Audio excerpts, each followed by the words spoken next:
We want to get back to that breaking news we've been following out of Green Bay right now. We're going to go live to the scene where you're looking at images of the SWAT team.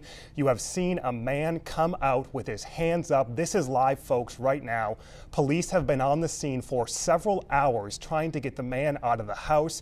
You see him arrested, being placed into cuffs. The SWAT team has been on scene in the 1200 block of Mather Street for several hours. Our photographer on the scene several hours ago, probably about an hour ago, saw several people walk out he believed were children and a mother. This incident all happened around 3 o'clock this morning. Police say the suspect had a gun. There was an incident at a different location. After that, he came to this home in the Mather Street location where they are right now. He's been held up inside the home for several hours. Police were using a loudspeaker trying to get in touch with the man, telling him to come out. That lasted several hours, about 7:40, 7:45, somewhere in there. We saw people walk out of the home, but the man remained inside. Police were cautioning people in this area. Several blocks have been blocked off to stay inside their homes, not come in the area because they didn't know how dangerous the situation was going to get. As we're seeing unfold live on the air right now, it's looking like it's ending peacefully. All right, 8 o'clock as we wake up on this Sunday morning. Thanks for being with us, everyone. I'm Matt Smith. And I'm Rebecca Schultz. Let's just say it's a bit chilly out as we wake up this morning. We'll leave it at that. Once again, another cold start to the day. We'll talk more about that coming up. Sounds good, Rebecca. We'll see you then. First, a former Chicago Bears defensive end is seen green and gold this morning. The Packers signed free agent Julius Peppers to a 3-year deal. This morning, Trisha Whitaker has details on this weekend's deal. Trisha. All right, Trisha, thank you. As we showed you yesterday morning, here's a picture of Peppers visiting Lambeau yesterday, tweeted by his agent. The announcement is coming as a surprise to some Packers fans. Oh, I think Building a strong defensive line has been a top priority for the Packers front office since the start of free agency. Friday, the Packers re-signed defensive tackle B.J. Raji to a 1-year deal. Farmers are waking up this morning looking at those temperatures and thinking, all right, this is pretty typical this winter. We caught up with a few this weekend at Green Bay's indoor winter farmers market at the KI Convention Center downtown. They're saying it's still a bit too early to tell what impact this year's snow and frost will have on the upcoming crop, although right now some farmers are saying they are several weeks behind. The New Leaf Winter Farmers Market continues in Green Bay through the end of the month. Meantime, maple syrup producers are preparing to cook sap that is finally starting to flow from the trees. Producers think they'll have fresh maple syrup ready by the end of next week. It's been a slow start for them as well. Experts say the frigid temperatures has the process running behind schedule compared to some previous years. But the lines now are beginning to thaw, and with warmer temperatures expected and coming this week, one local producer anticipates some quick results. It'll be a steady stream. The Wisconsin DNR reduces the number of permits for turkey hunting this spring after concerns over the turkey population. The DNR says wild turkeys don't have adequate food sources because of the harsh cold conditions. Because of this, over-the-counter permits won't be issued in 2 of the state's 7 zones, and the number of permits issued in 2 other zones are going to be reduced by 25%. Permit sales do start tomorrow morning at 10 o'clock. The DNR says permits are sold on a first-come, first-served basis. The Lambeau Field atrium transforms into a jungle gym for the youngest of Packers fans. Saturday, the team hosted a free community event in the atrium called Project Play 60. The campaign aims to get kids moving for at least an hour each day. Kids at the event could bounce on some bungee trampolines, crawl through green and gold obstacles, even tackle some inflatable Packers. In Project Play 60. Organizers estimate 4,000 to 5,000 kids joined in on the fun yesterday. The Apostle Islands ice caves along Lake Superior shoreline are officially closed off this morning. Park officials closed access as of midnight. The formations are now starting to melt, along with quickly changing ice conditions. A record estimated 120,000 people made the journey to the caves this winter.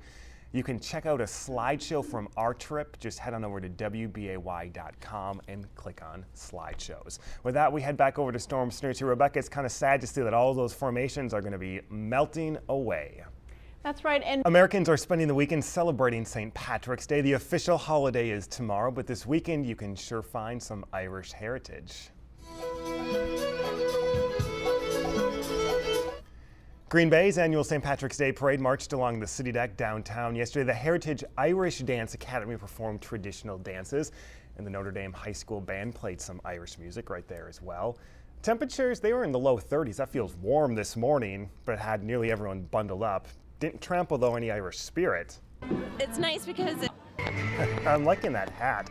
Fireworks, and as you see, a smoke show across the Fox River followed the parade. All right, so since the parade is over, we're gonna have our own little celebration this morning. I got my green mug. See me with that There you go. ticker there. I found this tie. Thank you. I got this tie yesterday, and someone said, "Will you wear that on the air?" And I said, "I think I know someone who will." First this morning, people in Ukraine's Crimean Peninsula are voting on a referendum to officially join Russia. Today's vote is regarded as illegitimate by both the acting Ukrainian government and by the West. Still this morning, experts predict that voters will likely defy Western threats and choose to leave Ukraine to join Russia. Crimea is predominantly ethnic Russian. Some residents fear that the government that took over when pro-Russian President Viktor Yanukovych was ousted last month will oppose them. I have been living. Since Yanukovych fled to Russia, Crimea has come under control of local militia forces, as well as apparent command from Moscow. If the referendum passes, Russia does face sanctions from Western nations, including the United States. Meantime, tens of thousands of protesters gather in downtown Moscow in the largest anti-government demonstration since 2012, protesting the referendums. Demonstrators waved Russian and Ukrainian flags, including two members of the punk band Pussy Riot, who served prison terms for anti-government protests. Not far away near the Kremlin, several thousand people marched in formation to show their support for Russian intervention in the region. A new timeline is unfolding this morning in the search for that missing Malaysian airline jet. And new this morning, Malaysia's acting transportation minister says the search is becoming more difficult.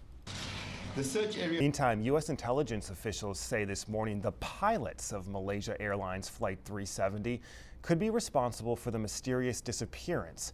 25 countries have now joined that search. The Boeing 777 went missing last weekend with 239 passengers on board. The debate over early voting in Wisconsin continues this morning. The state Senate passed a bill last week regulating the hours of in-person absentee voting. Republicans argue for across-the-board standards statewide. Democrats say it will restrict voting. You're going to hear both of those arguments coming up this morning on Upfront with Mike Goucher. I think the World Championship Cheese Contest comes to Madison Tuesday. The record 2,600 cheese and butter entries include more than 350 made with goat, sheep, or mixed milk. That's an increase of nearly 18% from the last competition in 2012. Contest organizers and experts say the tougher competition among alternative milk cheese reflects greater participation from Europe.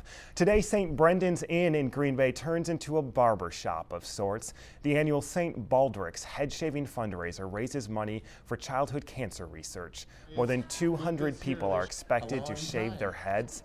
They're hoping to raise more than $50,000 as well today. The event's being held this year in honor of Colton Steinhorst. He's the 4-year-old boy from Green Bay who died from cancer last year. He was featured in a number of stories as we followed his journey here on Action 2 News.